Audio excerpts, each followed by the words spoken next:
Welcome back to the channel, ladies and gentlemen. Today we are talking about our fourth team in the series, the team that finished in 9th place in the team championship, Ripper GC. Or in a lot of ways, what I like to call them is Cam Smith and the Replaceables. That's really a bad way to me to phrase it, because obviously Mark Leishman definitely had his moments in the season and really was a very integral part to this team's success, because ultimately Cam Smith is just shouldering too much weight on this team right now. A lot of you guys were talking with me in the Smash GC comment video comments, and we're talking about how Ripper and Smash both have a lot of similarities, where they're led by a generational talent, somebody who is next level great, an amazing player, but ultimately is somebody that is more concerned with their own individual play versus the team aspect. And I don't really feel that vibe with Cam Smith and Ripper GC. I do feel like Cam is much more devoted to the whole entire team structure and figuring out how to make this work. He's somebody who I can definitely see trying his best to make the best of a weird situation. And that weird situation right now is the simple fact that throughout this entire season, Cam Smith really lived and died by the Ripper GC brand really lived and died by the success of Cam Smith. If you go back and look over this season, Ripper GC, for the entirety of the season, they had a 5th place finish in Mayakoba. They had a 5th place finish in Tucson, 12th in Orlando. They didn't actually podium in any events except for, wait a second, the 2 events that Cam Smith won individually. London, obviously, if you don't remember, was the event that Cam Smith missed a putt on the 18th hole to send it into a playoffs with the 4 aces, at which case he still won the individual event, but wasn't far enough ahead. Whereas in Bedminster, he ran away with the competition, so much so that he ended up finishing first, and his teammate, Mark Leishman, was in the hunt, but it was still so far away that it wasn't even a contest. Ripper GC overall really lived and died based on how his teammate, Mark Leishman, was playing. Cam definitely had opportunities to be able to win and created opportunities out of nothing. He finished 2nd place in the points only to Taylor Gooch, who Taylor Gooch obviously had the season of a lifetime with 3 first-place finishes and a playoff loss in the individual season finale at Jeddah. Taylor Gooch was a generational talent this year as far as coming up and being on the podium. He challenged out 3 guys that were all hitting on all cylinders, Cam Smith, Brooks Koepka, and Bryson DeChambeau, and held them off. But Cam Smith was definitely playing solid. Some people were saying that it was an off year for him, but if you really look at it inside the scope of LIV Golf, he had a very solid year. He lost a playoff in Tulsa. He finished 6th in Mayakoba in an event where his game was definitely not meant for that course. Because if you don't know, Cam Smith is a very mercurial driver of the ball. He's somebody who he very much sprays and prays and then finds himself somewhere awkward and then figures out a way to make it work. It's always impressive with Cam Smith to watch what he's able to do with the most strange and random of shots. I'm always enjoying watching him. And like I said, his game translates well. Tulsa, 2nd place finish, lost in a playoff to Dustin Johnson. He had a 1st place finish in London where his team won 2nd place. And then in Bedminster, he ran away with it. I think he had like a 7-shot win on the field in that event. Overall, though, the problem really came down to it for Ripper GC. Ripper GC had the biggest problem in the world being that you have a top-tiered player, but ultimately it just never seemed like anybody else was active or relevant. And it's very obvious from the simple fact that if you look at their team, you look at Matt Jones. Matt Jones did have a 7th place finish in Tucson, but nobody else played relevant that week. And the rest of the season, he pretty much was nowhere near scoring points.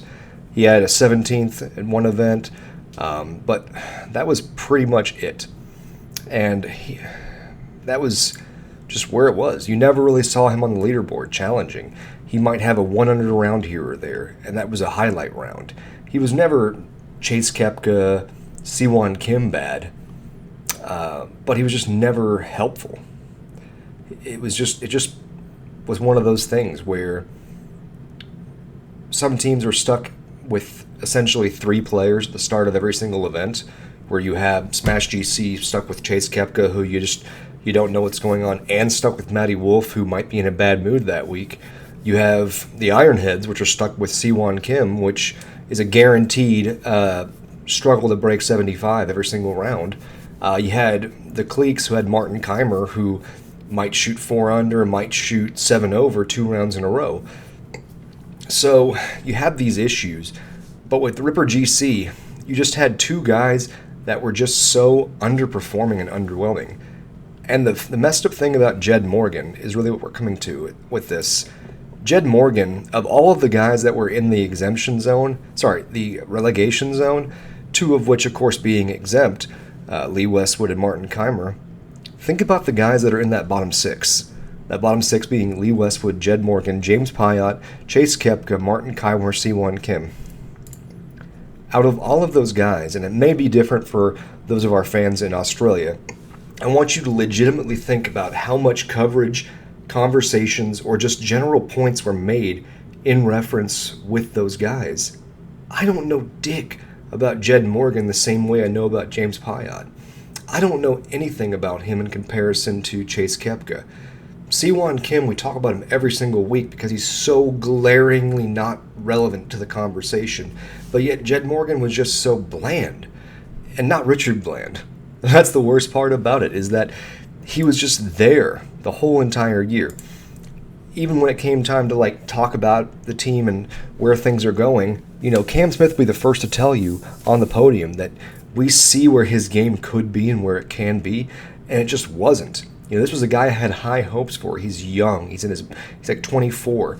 He's had a couple wins on the Aussie Tour, and was definitely somebody that I had high hopes for. I think he was somebody who was a better signing to keep around for Cam Smith than it was Wade Ormsby, who got dropped going into this season. Wade Ormsby, if you remember, was the original captain for Punch GC last season. But then, of course, became just a regular team member once Cam joined up, and then got dropped altogether this year. He did make an appearance as a bench player for, I think, the Range Goats in DC. But the sad reality for a player like Wade Ormsby is that, I get it, they wanted to keep Jed Morgan around because he was a young talent. But Wade Ormsby was a more present professional. He wasn't shooting lights out or doing anything good on LIV Golf, or he would have stayed. But I think he would have done slightly better than Jed Morgan. I think Jed Morgan had significantly better upside potential. But I will also say this, before we get too bashful on him, his season is an example, I think, of why I really want the point system changed in LIV next season. And I really want the point system changed in LIV, not to be more complicated or convoluted, but I want it changed to where we can more readily tell the differences at the bottom of the list. Because Jed Morgan, while having many bad finishes, he never finished completely dead last, by the way. He did finish one above Siwon Kim, which is dead last, in several events. I personally want to see next season more differentiation in that regard. I want it to be way more obvious if somebody is glaringly not relevant to the conversation. Because if you look at the standings, and you look at the very bottom of the list, if you didn't watch the entire season, you might think that Jed Morgan had a relevantly similar season to Piot, Koepka, and Siwon Kim, where in reality he had significantly better. There were times where he definitely had some solid rounds and showed some real prowess and opportunities. It just never materialized really to be effective. And so when we're talking about the Ripper GC issue, they are one of these teams that, they were 7th in the regular season. ended up finishing ninth in the finals because they just couldn't beat the Cliques in the first round. And their biggest issue, like I said, they only podiumed twice. They were in the bottom tier of teams. And really what divided the top 6 teams from the bottom 6 teams is really the simple reality that the top 6 teams had 4 guys that were all competing and 4 guys that going into every event, you believed there was a real possibility that any of those 4 guys could podium. Now, did any of those 4 guys podium? No. I mean, 4 aces, Pat Perez never podiumed this season. I don't think Peter Uihlein did either. But the reality is that teams 1 through 6 had 4 players that every single player was competitive, relevant, and viable on LIV Golf in their current state going into the season. The bottom 6 teams were not. Ripper GC has this issue, and it needs to get resolved. I don't know how they resolve it and still keep the Australian identity intact because, LIV Golf is currently struggling with the PGA Tour, doing everything possible to block players from going. They blocked Minwoo Lee, which was a really, really big deal. They made sure to get Adam Scott also on the TGL. So they basically locked down 2 guys that would be very relevant players for them to get on their roster. Sure, they could go after Jason Day, who's had a slight revival of his career this past year. But ultimately, they're stuck with a lot of mercurial options at best. And for them to be able to keep that Australian identity intact, it's going to be difficult going forward for them to do that and really, can really fix the issue, which is bridging the gap between them and the top 6 teams. Because the top 6 teams, I really do believe, are very interchangeable.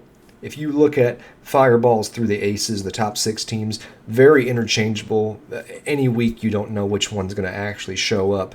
Stinger GC are always tight.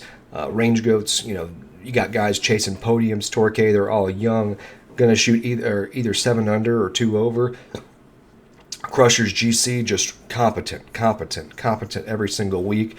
And 4 aces, it just depends on how Dustin Johnson feels. But Ripper GC has Cam Smith, who is, like I said, the generational talent that he is. He has won, 4 events since joining LIV Golf, one of which being, of course, the Australian event back in his home area on the DP World Tour, which, being this fall, I'm excited about because he is already committed to an event in China on the Asian Tour. And then he has a couple of events in Australia before the Adelaide event, which will be the first event of the LIV Golf season 2024, I believe in January this season. So Cam will pretty much play through the winter in Adelaide, in Australia, and then be ready to go for Adelaide for the start. So even if Ripper GC is not able to really bolster their roster with any measurable talent that's better than Jed Morgan, better than Matt Jones, they're still going to be able to, I think, to start off the season better simply because they're playing on home turf with a in-shape Cam Smith starting off the season versus the Cam Smith that we saw at the start of the LIV Golf season. I'm not bashing on Cam, but he definitely didn't look his best the first few months of LIV Golf's season. As the season progressed, he definitely got more in shape, more in form, figured out some driver issues. But there were several weeks, though, where he still had some severe struggles. The question with Ripper GC right now is how do you get past a situation where you live and die by how well your captain plays? That's the biggest issue for this team right now. It's not the issue of we have trouble in the locker room. It's not the issue of we have no personality or no ethos. It's not the issue of there's no thing really significant about the brand. The issue for them is that right now they are too reliant upon Cam Smith to be able to put together a good podium appearance. And the only way that they're actually able to go from a mid-level team to a title contending team for a team event each week really depends on if Mark Leishman plays well. Which means that you literally have just two guys to rely on. And one of those guys, Mark Leishman, he's good, but he's not somebody you can rely on every single week. If you look at Mark Leishman's season, he had, of course, he had the third place finish in London, which, of course, his team lost in the playoff. And then he finished second place in Chicago. But outside of that, it was really, he might have a good round and then all of a sudden vanish. Mark Leishman's season was very comparable to Jason Kokrak of Smash GC. And thus it's very funny because in a lot of ways, that's kind of what we're dealing with right here. Smash GC and Ripper GC are very similar in their general situations without the open toxicity that's happened. Where you have a generational talent on both teams, Brooks Koepka, Cam Smith. You have a journeyman pro-level mid-tier player in Kokrak and Leishman, guys who can win events, have proven to be winners in events, but never were anywhere relevant to being the guy. And then you have two guys who are just, you can't rely on them. You can't trust them. For Ripper GC, the biggest thing that needs to happen this offseason is they have to replace Jed Morgan with somebody relevant, somebody competitive. It doesn't have to be somebody who's going to go out there and win every single event, but it has to be somebody who is going to be competitive. High Flyer GC made one of the best signings this offseason in Brendan Steele, taking their team from being complete dumpster fire to being competitive. Sure, they never podiumed the entire season, but they definitely had many opportunities to be close. Definitely better than the Majestic GC brand did. You have Stinger GC, who added Dean Burmester, who several times throughout the year was definitely close. Torque adding Munoz and Mito. Definitely two guys that are competitive every single season, along with the emergence of David Puig from being a player on tour to being a good player on tour. These signings were key and integral in turning their teams from to yes. And so Cam Smith needs to go out and find those kind of players. Hopefully they can be Australian players to keep the identity intact. But if they are going to be Australian, then who does he find? Who is out there? Who's not locked up with TGL contracts or some big PGA endorsement or some backroom deals that can be able to keep the brand but increase the overall talent of the team? Because currently right now, I don't know of who it could be out there. Yes, we could get a Jason Day type player, but is Jason Day going to come in and be an in-shape Jason Day, or is he going to come in and be more of like a Pat Perez type player, somebody who is fun, interesting, and relevant some weeks, but ultimately not somebody we're looking at as a podium finisher? But what do you guys think? Where does Cam Smith need to find the talent? How does he replace Matt Jones and Jed Morgan and still keep the good vibes in the locker room? Will Leishman be able to finally win next season, as he had several opportunities, just couldn't finish it out? And will both of them get in sync and be able to have more often good weeks together?